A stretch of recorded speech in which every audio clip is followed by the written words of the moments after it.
Is this better? Thank you. Ladies and gentlemen, when I walked in here this evening,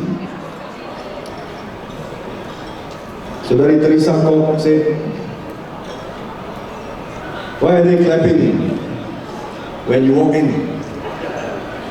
You were the lawyer, isn't it? And you lost the case. So why are they clapping for you? And let me correct them. We in the DAB, we never lose. Sometimes we don't win, but that doesn't mean we lose.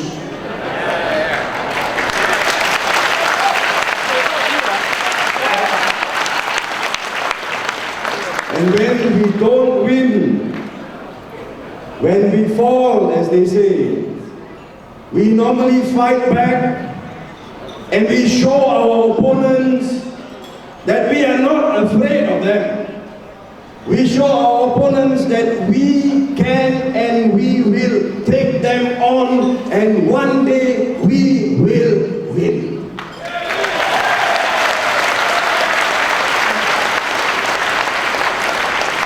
And this is why I am here tonight to support Tony Phua. What did Tony Phua do? What did he do? He spoke up. He spoke up for the people. This is what we all do. Just like how it is, we have leaders who have spoken before me and who will speak after me tonight. And what did Tony Phua say? He challenged Syabas. He asked a simple question, only 2 lines. And Syabas decided to take him to court, sue him. All of you here use water, isn't it? Well, I think most of you here use water. We all use water. Water is something which is essential to all of us. If tomorrow your taps run dry, remember, following the judgment in Tony Phua's case, none of you can stand up and criticize Syabas for not giving you all water supply.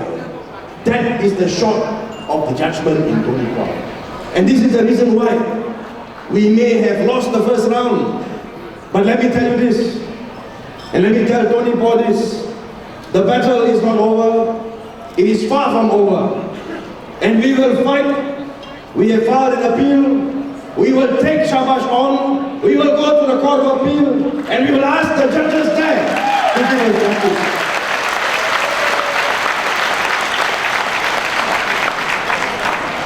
First time, ladies and gentlemen, in the history of this country, first time we see national utility companies suing politicians.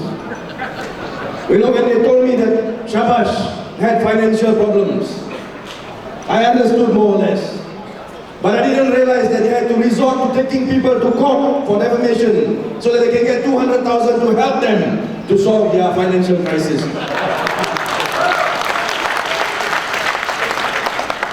A public utility company should be always prepared to answer the people. Public utility company should always stand up tall and say, since we are providing an essential service, we should take criticism. When people criticize, we should respond. We shouldn't take them to court. Correct or not? This is a precedent which I must say as a lawyer is alarming. I'm not criticizing Syabas. Perhaps they might come to my office tomorrow with a lawsuit, but never mind. I suppose they have to get in line. There are many people out there who have threatened to sue. But as Malaysians, we see this trend. We see this trend under the governance of Barisan Nasional, particularly under the leadership of Najib Tun Razak. This Prime Minister who boldly said that he wants to set up the world's best democracy in this country. This Prime Minister who boldly tells us that he is the one that wants to bring together the races of Malaysia and build a one Malaysia concept. This Prime Minister who to me, among all our prime ministers, is perhaps the most frightened of all prime ministers, who doesn't dare call an election because he knows he might as well enjoy himself while he is still prime minister, because he's not going to be there for too long.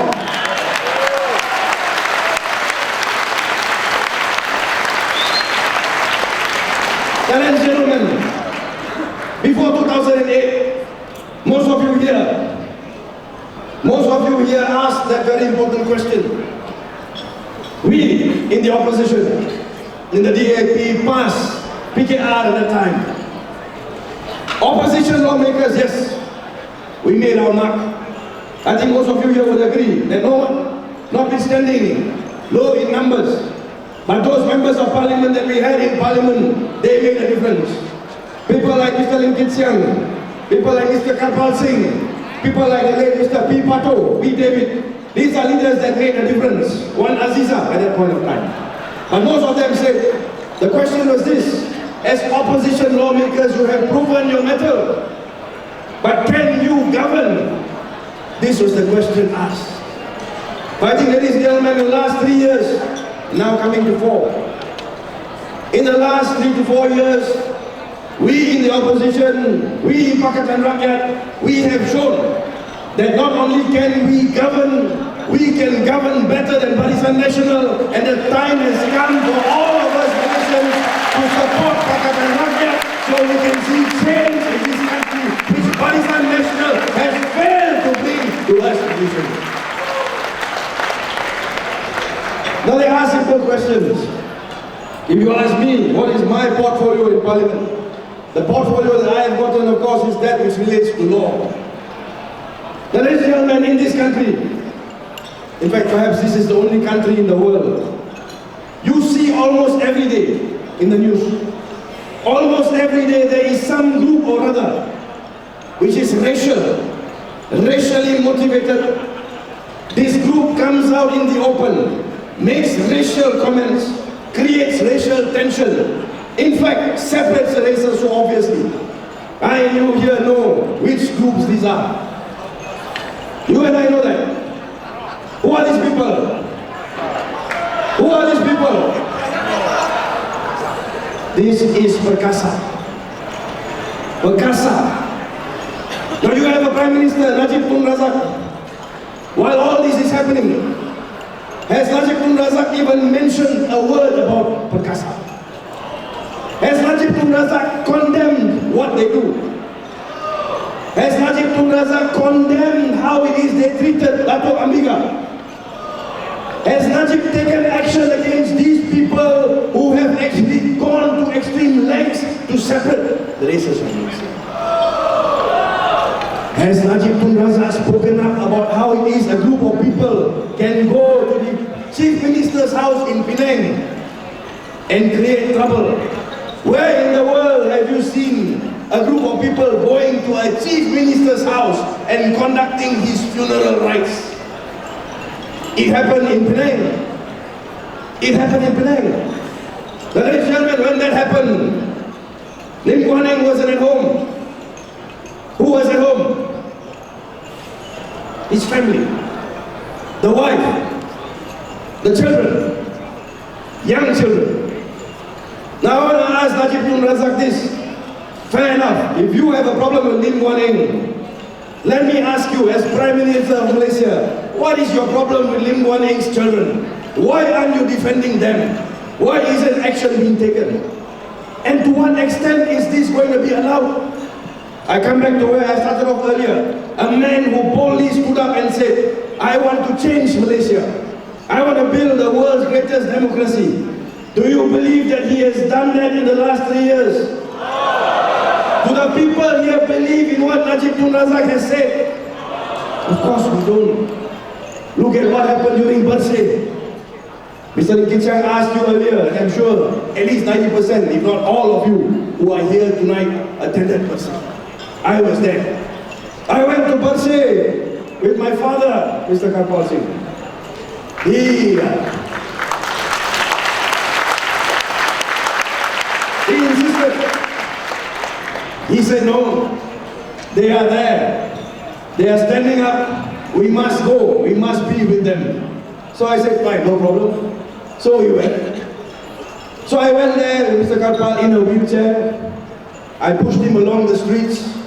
A lot of people came, they met him, they greeted him, photographs were taken. This is the atmosphere in which we went to the birthday rally. There were people there who were dancing. There were people there who were singing. There were people there, there was even a magician there. You know, as I was walking, there was this guy who came up and he was a magician. And he was trying to take out something from his sleeve, and I said, my God, dangerous, you know, Rosma might just come out and we have a problem. So I said, okay, no, cannot, you know. So he said, okay, never mind, you go. People there with children. Children aged 3, 4 years old. This is the kind of crowd that we had in Bersih. But what happened? You all saw what happened. And what did the government do? The government blamed us, the Rakyat. The world's best democracy. You have a prime minister who blames the Rakyat for creating a ruckus to the extent of saying that we wanted to overthrow the government. I went there with my father in a wheelchair. I want to overthrow government. There are other ways to overthrow the government. There were children there. The violence that was used. Now, ladies and gentlemen, this is what they say. Anwar Ibrahim was the person who started it. Anwar Ibrahim went to Dataran Merdeka because he wanted to occupy Dataran Merdeka. He wanted to take over Dataran Merdeka. And this is such a stupid comment. Dato' Sri Anwar Ibrahim doesn't want to occupy Dataran Merdeka. He wants to take over Malaysia, Putra Jaya. Even that, you know. This is the kind of nonsense that we hear. And in Parliament, when Mr. Lim Kit Siang raises it, in fact, it's come to a point where it's a joke sometimes in Parliament. The kind of things that we hear coming from that side. And the problem is this. They believe themselves. They actually believe what they're saying. You know, sometimes you look at them and you say, are you for real? You know, you really are. The leader of all this, of course, is none other than our Dato' Sri Nazri Aziz. Nazri Aziz walked into day one and he said, in a straight face, you wanted to overthrow the government. Okay? What is your basis for saying so? Oh, so obvious, you cannot see. I said, no, we cannot see. Mr. Lim Kit Siang, sitting there looking at him and shaking his head as usual. You use mineral water and salt. And that's it. That's all. People using mineral water and salt can overthrow your government. That's all. Can. He says can. Are you very serious? Are you for real? You believe yourself or not? Yes, I believe myself. Now, ladies and gentlemen, this is the only country in the world where the government is so insecure, it is very, very sure that its people can overthrow it using mineral water bottles and salt. Now, if that is the case, let me ask you this, right? Go and ask Dato' Sri Hishamuddin. How can you come and say that your country is safe if your policemen are worried that anybody walking around with mineral water bottles and salt can overthrow the government? How can you say this country is a safe place? Open lang kong siyawa. Siyawa. Madness. But ladies and gentlemen, this is what happens. These are only two instances. These are only two instances, comical, comical. But then again, nowadays, whenever you go to Parliament, most things that Barisan Nasional say is comical. You have a situation where Paris, Malaysians have got tired of looking for justice in this country. So they go to Paris, they go to France, and they go and see a judge, magistrate. They lodge a complaint, this group known as Waram. The complaint is looked into, and after the complaint is looked into, the tribunal says, yes, there is something to investigate. So all they say is this, we want to investigate. Let us subpoena some witnesses from Malaysia, like the Prime Minister, like the Minister of Defense, and perhaps some of his officials, and let them come forward and explain what happened in this deal. Now to you and me as normal people, If we receive a subpoena from court, we have to go. If we don't go, a warrant of arrest will be issued and we will be arrested. Correct or not? Simple as that. Now let me ask you, where in this world have you seen a Prime Minister saying, a Minister of Defense saying, never mind, there is this big scandal that is being investigated in a foreign country where our government is being questioned, where details are coming through which show some misgivings in the way in which we have done this deal, but we don't want to go. No need to go. Never mind. You do what you want to do. This is the kind of thing that is happening here in Malaysia. Now I ask you a question. With the kind of information that is coming forward from Paris, don't you think that our Attorney General should himself launch an investigation? Don't you think so? But of course, if you ask Gani Patel first, he won't answer you. Because you know, he is the most silent AG that we have ever had. Okay, every day I issue statement and whack him, he's quiet. Because I don't know why. But an AG, like Gani Patel, doesn't know that he himself can direct one of the police officers to lodge a police report. So they always come back to us and they say, look, no police report. If no police report, then what do you want us to investigate? The same thing they did in Teo Peng Hock. In Teo Peng Hock's case, in Parliament, after 2 years, when I raised the issue, I asked them, I asked Nazri, look, after 2 years, one inquest, another RCI, I'm still pushing you. Give me an answer. You're going to take action or not? Tell me. Yes, yes. No, never mind. You know what he says? Oh, I just checked. Check lodge police report.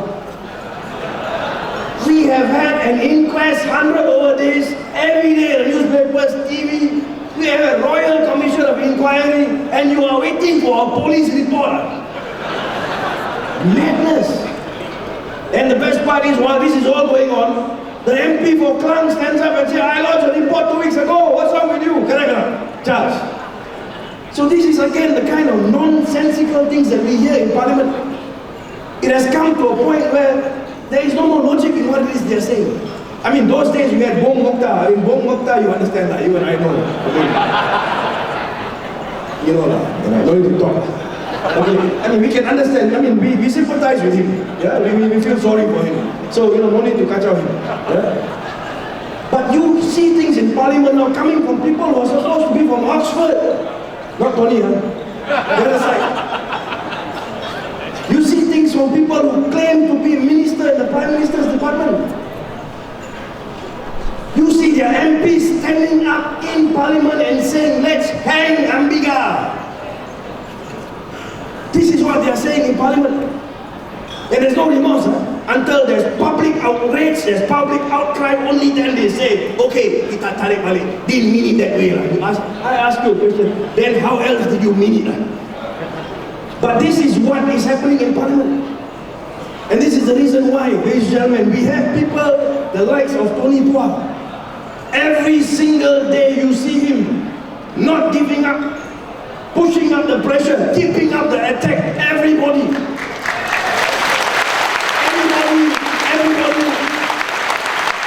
no letting down. So Tony Pua must keep up his struggle. And I think, ladies and gentlemen, when we see people like you here today, last week, I rang up the lawyers of Syabas. And I said to them, we need some time to raise the money. The lawyers, of course, being very professional, said, yes, of course, we understand. Let us speak to our clients and we'll come back to you. They came back to us and they said, no. The client said, you have had long enough. You pay up by the 16th. Only 16th. Of course, I received an SMS. But at that point of time, ladies and gentlemen, there was no need for me to talk to Syabas anymore. Because I knew at the end of the day, the people of this country will stand up for Tony, they will support him, and they will show and send a signal to Syabas.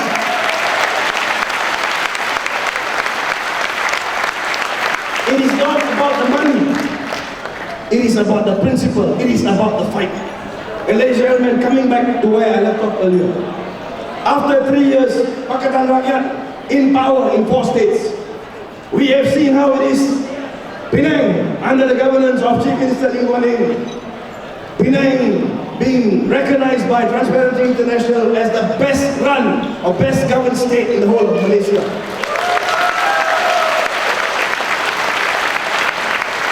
We see foreign investments that have increased. We see how it is the government of Penang has shown that in Malaysia, if we want to, we can actually have a corrupt-free government, a corrupt-free system which actually collects money that belongs to the people and then that money is given back to the people. We have proven it not only in Penang but also in Selangor and Petaling.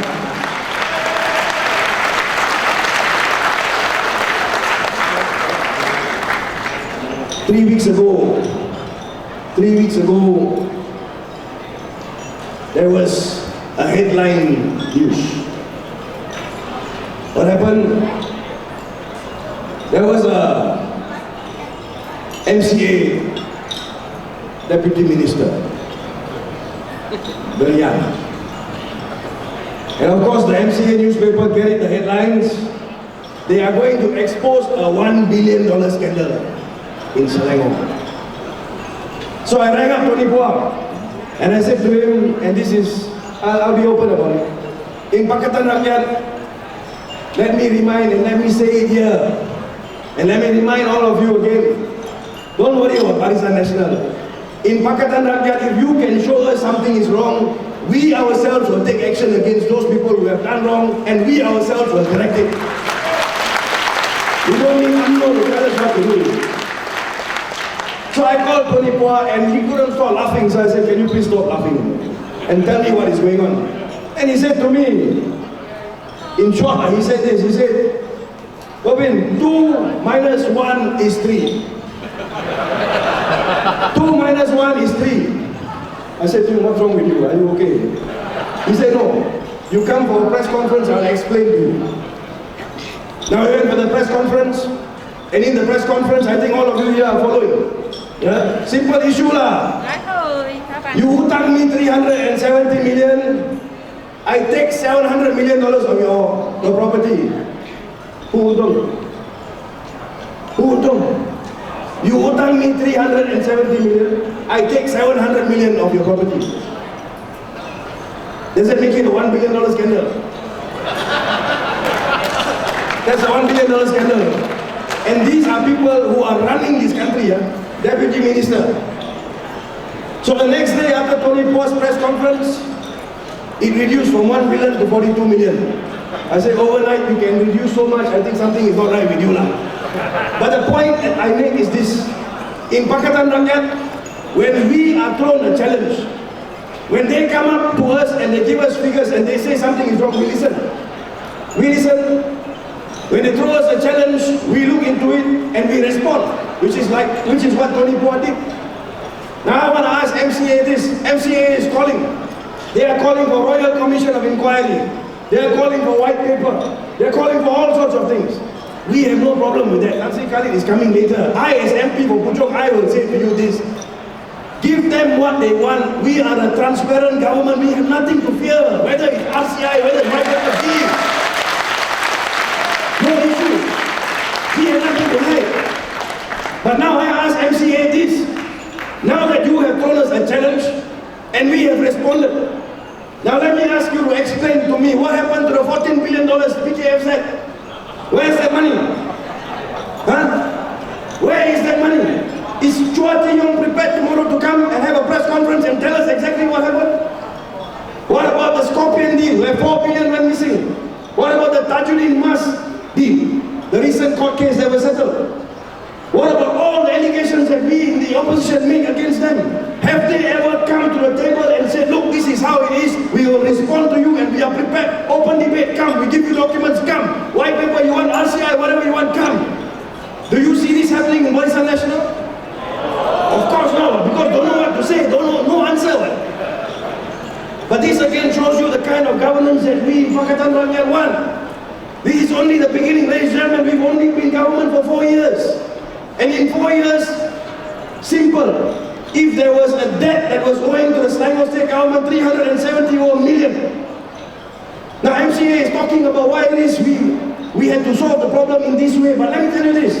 What about the previous Barisan National government? When they were government for 50 over years, they knew there was this debt. What steps did they take to ensure that these debts are recovered? What steps did they take? The answer is nothing, isn't it? And this is where I cannot understand these people. You don't do anything for all the time, you are government. Then when we do something to solve the problem, you come and blame us and you say it's a scandal. And this is the kind of thing that gets reported in the press. And people believe. So ladies and gentlemen, when we talk about us talking about change, when we cry out for change, it is not easy. It is not easy. People like Charles, I have seen him in Parliament, he works tirelessly. Sometimes he's there until 12 o'clock at night. Facts and figures, it is not easy. But after 4 years, I tell you here, ladies and gentlemen, I stand here before you as a Malaysian, and I tell you, believe me, in Pakatan Rakyat, we have leaders who are more capable than them in Barisan Nasional. We are prepared to govern Malaysia.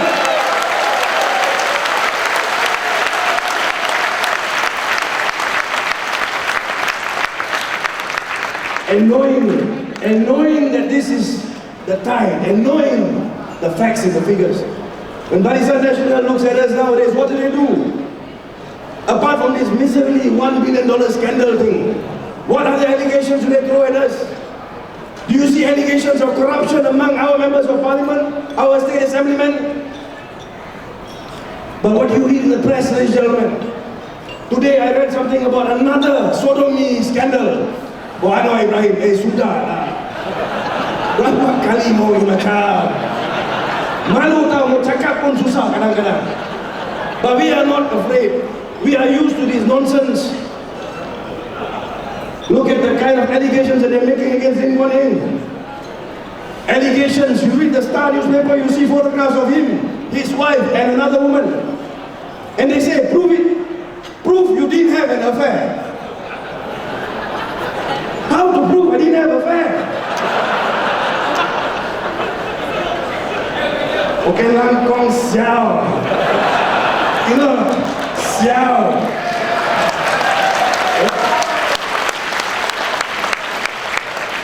But this is the kind of thing that they do.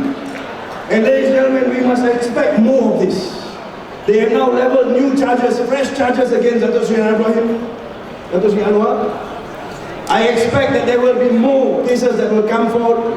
Our MPs also have to be careful. More suits probably coming our way. But let me put it this way. We have been fighting for over 50 years. Most of you here know that prior to 2008, nobody believed that we will ever see a political dimension like we see today in Malaysia.